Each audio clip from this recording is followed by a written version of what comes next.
पिछले 20 दिनों से ईरान पर इजराइल और अमेरिका मिलकर हमला कर रहा है। दुनिया भर में कोहराम मचा है, लेकिन हमारे देश के रहनुमा अभी भी यही राग अलाप रहे हैं कि सब चंगासी। जी हाँ, मोदी सरकार के दावों और हकीकत के बीच का जो फासला है वो आज आपकी जेबें चीख चीख कर बता रही हैं। अगर आपको लगता है कि इस जंग का असर भारत पर नहीं हो रहा है तो जरा अपनी रसोई से लेकर अपने सफर तक का हिसाब देख लीजिए।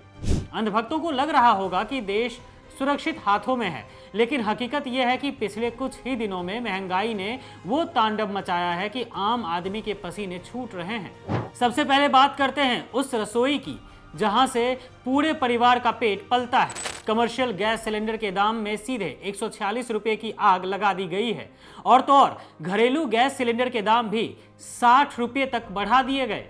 हद तो यह है कि दाम बढ़ाने के बाद भी सिलेंडर कहां मिल रहा है। लोग दर दर भटक रहे हैं, दुकानों पर ताले लटके हैं, लेकिन मोदी सरकार कह रही है कि तेल और गैस की कोई किल्लत नहीं है देश में। क्या ये जनता के साथ क्रूर मजाक नहीं है?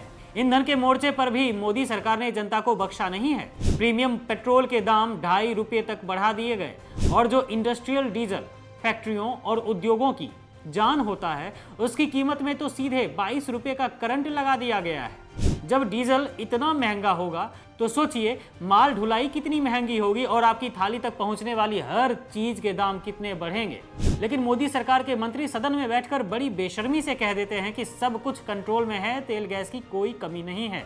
महंगाई का ये सिलसिला यहीं नहीं थमता है। अगर आप घर बैठे खाना मंगाने के शौकीन हैं तो जान लीजिए कि जोमेटो ने भी अपनी डिलीवरी फीस 2.5 रुपये तक बढ़ा दी है।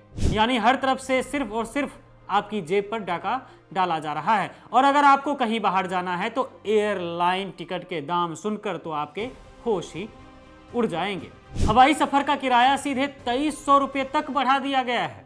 मिडिल क्लास जो साल में एक बार कहीं घूमने का सपना भी देखता है उस पर भी मोदी सरकार ने पानी फेर दिया है। अब मिडिल क्लास लोगों के वे सपने भी मोदी सरकार की सब चंगासी वाली नीति की भेंट चढ़ गई है। जब से ये मोदी सरकार आई है आम आदमी की बचत का नामो निशान मिटता जा रहा है। एक तरफ अंतर्राष्ट्रीय स्तर पर स्ट्रेट ऑफ हॉर्मुज में जहाज फंसे हैं, भारत को करोड़ों रुपए की फिरौती देनी पड़ रही है, और दूसरी तरफ देश के अंदर महंगाई का ये विकराल रूप। क्या यही है वो अच्छे दिन जिसका वादा 2014 में किया गया था देश की जनता से? तेल की कीमतें बढ़ रही हैं, गैस गायब है, सफर महंगा हो चुका है, लेकिन विज्ञापन कह रहे हैं कि देश तरक्की कर रहा है। दोस्तों, मोदी सरकार को फर्क नहीं पड़ता है कि एक गरीब का चूल्हा कैसे जल रहा होगा, क्योंकि उन्हें तो बस अपनी इमेज ही चमकानी है।